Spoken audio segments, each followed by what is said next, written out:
I quit, and I'm going to tell you why. There comes a time when divorce is inevitable. There comes a time when resigning from a high-paying job is the only option. There comes a time when you have to close down your business or the ministry or the church you founded. There comes a time when you've got to quit a sport you so much love. You have to know when to hold on and when to quit. Sometimes quitting is not a sign of weakness. Just because you failed once does not make you a failure. Just because you failed once doesn't mean you're going to fail at everything. Just because you failed in your first marriage does not mean you can't succeed in marriage. Just because you closed down your first business does not mean you won't succeed in business. Never let success get to your head, and never let failure get into your heart. You always pass failure on your way to success. Let me tell you why I quit. When I left college, immediately after my last exams, just before graduation, I founded a company of export of fresh produce. I was exporting in 5 countries: the UK, Belgium, Netherlands, France, and the UAE, specifically in Abu Dhabi and Dubai. The company grew very fast. In 9 months, I had a large go down at the airport. Unfortunately, I had clients who were not paying. I had a lot of money that was not coming through. And my response was to look for another client and another client. The way I thought, if this guy is a crook, I would eventually get a good person. And finally, when I couldn't get a very good client, I started appointing agents overseas whom I was giving some margin, 5%, to take care of my interest. It was eating further into my profits. 6 years later, 2002 to 2007, I had huge bank loans, 4 huge bank loans. I was digging deeper into the hole I was living. I was getting distressed. I traveled to check on these clients. Some of them did not even have physical address. I got frustrated, and finally, believe it or not, I threw in the towel.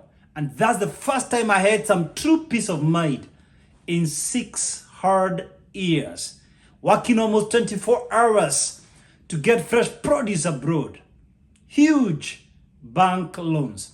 So 2008, I began doing what I was more natural at. I started writing strategic plans for banks, for insurance companies, for government agencies, non-governmental institutions, ministries of government. My goodness, that thing grew so fast. Believe it or not, no exaggeration. In just a record 2 years, I was a household name. I had bought my own house. I started owning property. Then I started sharing my story. And more companies invited me to speak to their employees, to inspire people. Before, I used to speak in schools. I had spoken to many schools, inspiring kids on relationships and academic excellence, high schools. But then for the first time, I began speaking in corporate organizations. And I started getting invitations in different countries, especially to share my story. So while we have been taught to hold on and to hang on and to stay the course, and I strongly believe in all that, today allow me to kindly share with you 5 instances, 5 times when quitting is the right thing to do. Number 1, and I'm saying this because, yes, the Bible says in Proverbs 24:16, though the righteous fall 7 times, they rise again. So it's not about the falling down, but the ability to rise up. And please, if you have not subscribed to my YouTube channel, please do so. Please support me as I inspire you to achieve your relational goals, to achieve your spiritual goals, to achieve your academic goals, to achieve your business goals, your career goals, your professional goals. Let's support each other. Scratch my back, I scratch your back. Will you do that for me? Just hit that subscribe button. That's the best way you can encourage me to continue inspiring you. So let's go to work. I want to share with you 5 times when quitting is the wisest thing to do. Number 1, if your life is in danger, quitting is the wise thing to do. For example, you are in a corporate organization, but your immediate boss is always calling you names. Eventually, you'll become a cabbage. If somebody continues to call you names, you know what? They are tearing into your self-confidence. They are ruining your self-confidence. And if you lose your self-worth, your self-value, your self-esteem, your self-confidence, you will never be able to stand on your feet. Even in a marriage context, don't live with an abusive person. If somebody becomes abusive, verbally toxic, physically assaulting you, quitting is the wise thing to do, because if you stay in an abusive relationship, in an abusive atmosphere, eventually they are slowly killing you.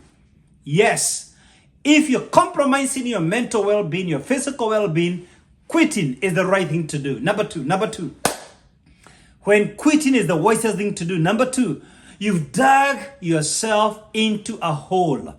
You've realized you're digging deeper and deeper into a hole, like my export business. Every single year, I was increasing the bank loans. I was literally living in a hole. I was living in denial. I shared my story about export of fresh produce one day in a business seminar. I was invited to speak by a bank, and I was doing about 20 seminars in different cities. A gentleman during the Q&A and feedback time stood up and said, "Doc, your story is similar to my story. I invested heavily in transport business." This guy was in his early 70s that time.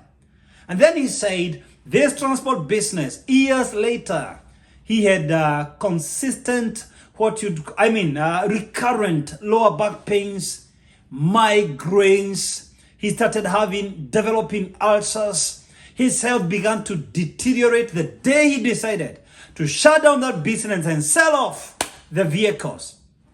He regained his health. He took charge of his life once more. You know what? If you find yourself digging deeper into a hole, the best thing is to get out of that hole. Number 3, when quitting is the wise thing to do. I'm saying this because we have always been taught to stay on. But sometimes quitting is the right thing to do. The third reason, the third time you've got to quit. Number 3, you are compromising your values. You're compromising your values. For example, you're in this job, but it's destroying your marriage. Because you've been moving someone in your workplace. Or you're putting too many hours at the expense of raising your children. Or this job demands you to get out of town or out of state. And eventually you know that physical distance creates emotional distance. Being separated from your partner will begin to crack your marriage. Then I think the right thing to do is to think, what are my non-negotiables in life? What must I not compromise?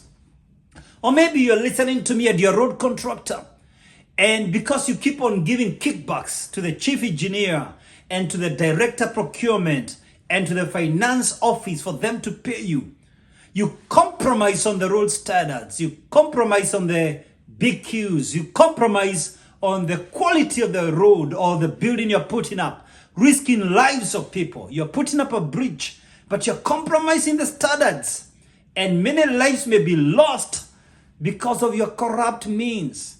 There comes a time when quitting is the right thing to do before God. Yes, you don't have to be a millionaire at the expense of many poor families because you are a corrupt dealer, you are a corrupt entrepreneur, or a corrupt government official. You are in a position whereby you are always asking for bribes sometimes, and you lack the courage to say no to bribes and kickbacks. Sometimes quitting a position that makes you compromise your Christian values is the right thing to do. Number 4, when quitting is the best thing. Number 4, the risks far outweigh the rewards. The risks outweigh the rewards. You know, the end of February 2019, my Mercy and I were hiking Mount Kilimanjaro at around 5,500 meters above the sea level. It was clear to me I couldn't move one step forward. Breathing became so difficult. My body became so cold. I struggled with breathing. I struggled. And I felt my organs begin to fail. That time I didn't know that I was having an underlying heart condition. I was rushed down very quickly by my mercy and our tour guides with the help of other guys who were hiking with us. They whisked me away, down all the way to the base camp.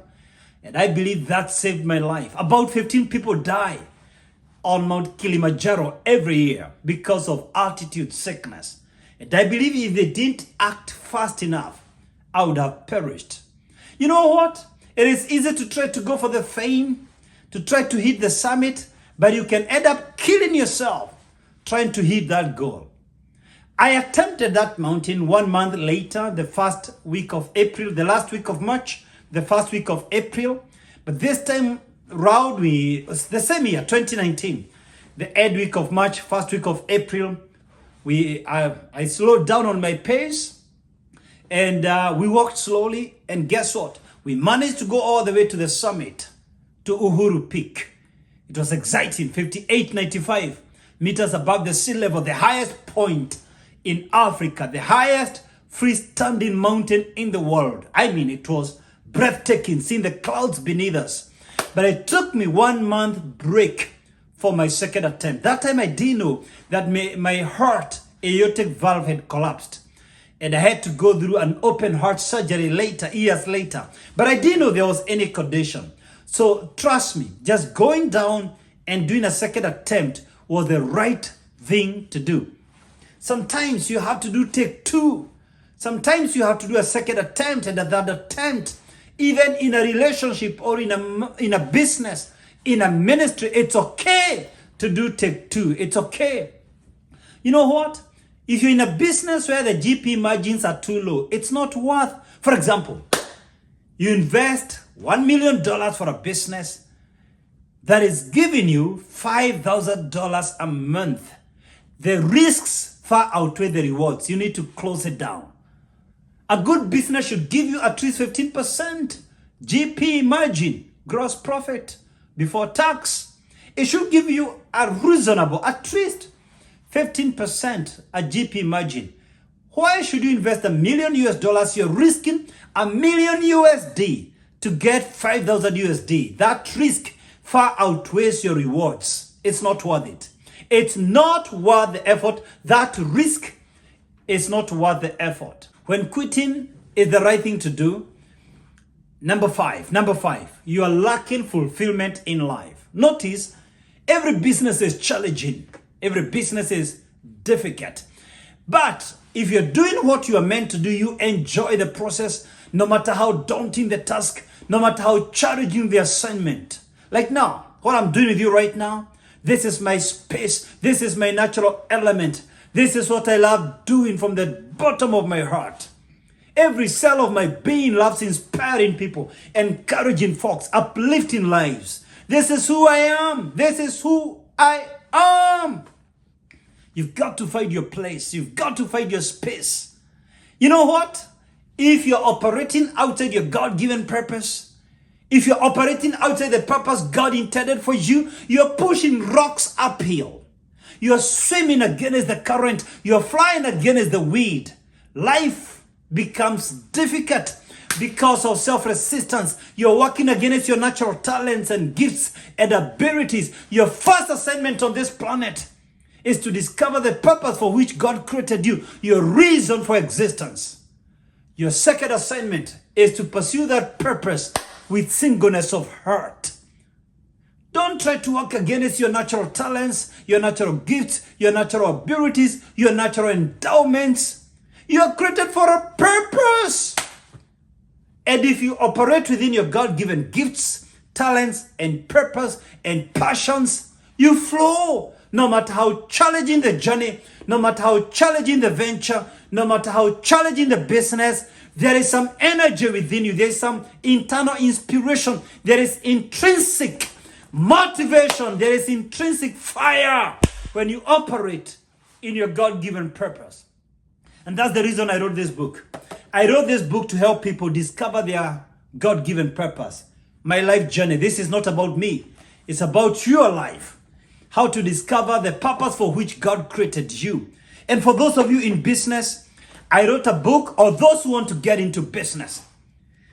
I wrote a very exciting book, You Don't Need a Job. If you want to start your own business or to get into your own practice, or you're employed and you're looking for a book to help you transit into your own practice or your own business, this is a very powerful book. You Don't Need a Job.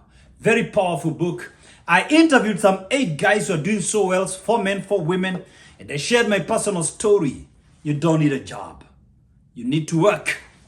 You are designed to work, not to be employed. And maybe you are wondering, where do I start from here? I did a book called How to Reposition Yourself, How to Re-engineer Yourself, How to Rebrand Yourself, How to Rediscover Yourself. This book on reposition yourself will help you on how to position yourself for greatness. And all these books are available in Amazon.com. If I blessed you in this video, give me a comment. Let me know your thoughts. Let's exchange ideas and views on a business or a ministry or a relationship you had to quit for your good mental well-being or your physical well-being, or for the sake of your spiritual well-being. Share with me your thoughts, your comments, and kindly subscribe to my YouTube channel. And don't forget this, I upload new videos in my YouTube channel every week. You don't want to miss out on my latest videos. Just click the notification bell. You'll be notified when I upload new videos. You don't want to miss out on my latest videos. Thank you so much, and God bless you.